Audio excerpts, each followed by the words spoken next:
Hello everyone, and welcome to my General Hospital YouTube channel. I hope everyone is having a wonderful day. Before we begin, please hit the subscribe button and give this video a thumbs up. Today on General Hospital, Dante discovers that Esme fooled them, Spencer seduces Trina in Paris, and Curtis tries to stand. Spencer treats Trina to a romantic dinner at a restaurant in Paris. Though Trina is in love with Paris, she is curious about what else he has planned for the evening. He won't give away the surprise. Spencer recalls pleading with his father to sample black gold caviar when he was younger. When he did eventually get to eat it, he was delighted to discover it was simply black beans. It is his wish that Ace will have such recollections. When the conversation returns to Spencer's evening plans, he offers to tell Trina, but she declines since she doesn't want to spoil the surprise. What will he be doing while she's at class, she queries. He says he's going to explore in an attempt to determine what his interest is. He apologizes for squandering so much time while he was here by conspiring with Esme to harm his father and Ava. She claims he didn't deserve to be brought into such situations, but he's also sorry for dragging her into them. He claims that she inspires him to improve himself. Following dinner, Spencer takes Trina outdoors to reveal the remaining surprise. She is in shock that all of this is happening. After they leave, Esme comes out and goes with them. Dante, Chase, and a Toronto police officer knock on the apartment door in Toronto. Maggie acknowledges Dante as she opens the door. She extends an invitation for them to come in and talk when Dante begs to. Since their previous encounter in Ireland, Maggie adds she has been working here in Toronto, and she would like to keep things quiet. Danny says they're only trying to find Esme and doesn't want to stir up any controversy. Since Maggie hasn't seen Esme in a long time and doesn't know where she is, she claims they are searching in the wrong area. Maggie acknowledges that she sent Esme a letter months ago, but she never got a response. Danny claims that she has sent them a letter inviting Esme to come see them. Maggie says since she didn't write anything like that, they should have the handwriting verified. Chase verifies there is no proof Esme was there after inspecting the area. After realizing they've been duped, Dante asks Maggie if she knows where Esme would go. Chase and Dante agree. She didn't know, and years ago, she made an attempt to persuade her to take a different route, but her goal was to be with her family again. That could be the secret, Dante believes. When Dante and Chase emerge, Dante thinks Esme could be pursuing Ace. Dad makes the decision to call Laura. Laura visits Kevin in bed at G8, but he has fallen back asleep. When he woke up, she was gone, and the nurse informed Portia that Kevin had been coming and going. When Kevin eventually arrives, Portia questions him informally to make sure everything is all right. When Laura wonders who did this to him, he confesses that Esme did. Laura claims that they thought it was her, and although Esme has run away, Dante and Chase are tracking her down in Toronto. Laura queries whether he understands why she attacked him. He claims that while they were conversing, he felt as though he was making sense of her. But then all went dark. After Portia departs, Laura tells Kevin how terrified she was to find him on Alex's office floor.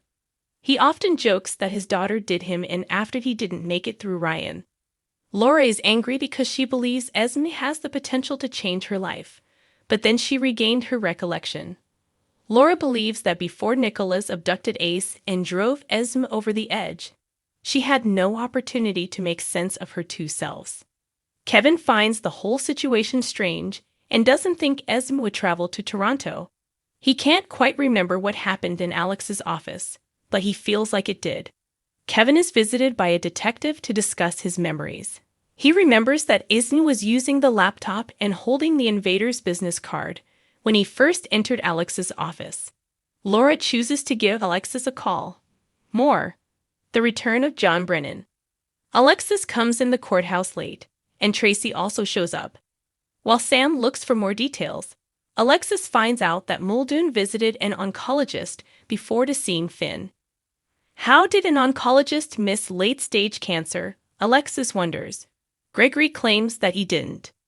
Alexis is informed about the notion that Muldoon presented to Finn. Liz queries whether the judge should dismiss the lawsuit based only on this.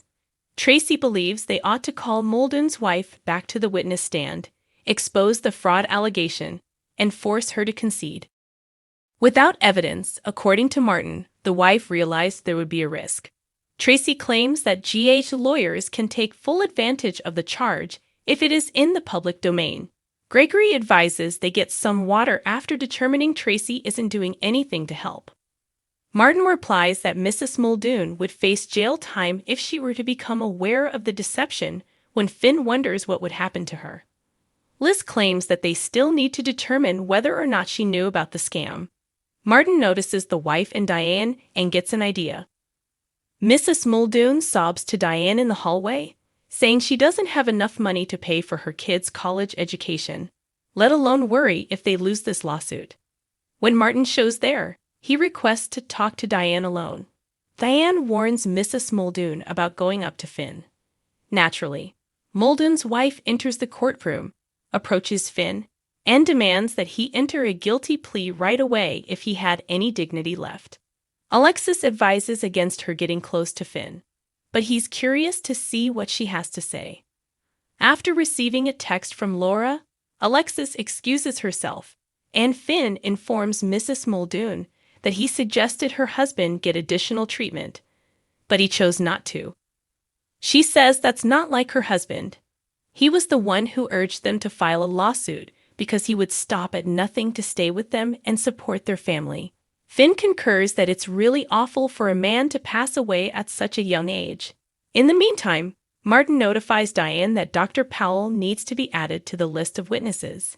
Diane is unaware of the person. When Diane and Martin get back to court, Diane moves her client swiftly away from Finn. Tracy and Gregory also show there, curious as to what transpired. Martin claims Diane didn't know the oncologist's name when he announced he was bringing them to the stand, and Finn claims the wife is in agony. Liz and Finn both think Mrs. Muldoon was unrelated to the scam. Tracy tells Finn that he needs to consider his child, but Finn doesn't want to see Mrs. Muldoon go to prison for fraud because she is everything to her kids. Liz draws Finn aside and advises him to think about pursuing the fraud claim, but Finn is unsure if it will be beneficial to unfairly blame a bereaved widow. He is aware that someone will ultimately suffer harm. Mrs. Muldoon declines Diane's request to know if she is acquainted with Dr. Powell. Martin asks Finn what he intends to do in the interim. Though Martin warns that if they don't follow through, he might lose everything, Finn detests the thought of Mrs. Muldoon ending up in jail. Stella discovers Curtis at his PT appointment as she returns to G8. Ben, the therapist, excuses himself, and Curtis tells her not to follow up with him. "Too late, I've been doing it your entire life," she exclaims. Stella labels Curtis as stubborn when he says he merely wants to evaluate how the procedure went. When the therapist Ben reappears, she asks him if Curtis' attempt to stand up so early following surgery is risky. Ben claims that between him and the parallel bars, it will be secure. Curtis manages to raise himself with the help of his arms, but he finds it difficult to stand and falls back into his chair. He declares he's done for the day, clearly troubled. Curtis believes Stella was wise to hold off on trying to stand so quickly when she asks Ben to wait a bit. Stella queries why he believed the first attempt would be successful. After the operation, Curtis acknowledges that he feels more hopeful and is eager to proceed. She assures him that he will, but it will take time and he must make one effort at a time. When Portia gets there, she informs Stella and Curtis that Kevin is awake and improving. She queries whether the session is ended and asks where Ben is. Is it Curtis? Stella asks. He asks Stella to bring Ben back and announces that he's taking a sabbatical. Portia asks her what she missed as she walks away. He claims that by pushing too hard, he injured his ego. When he inquires about Esme, Portia replies that she never wants to hear from him again and hopes that she is located and imprisoned. Ben comes back later to wrap up the meeting with Curtis.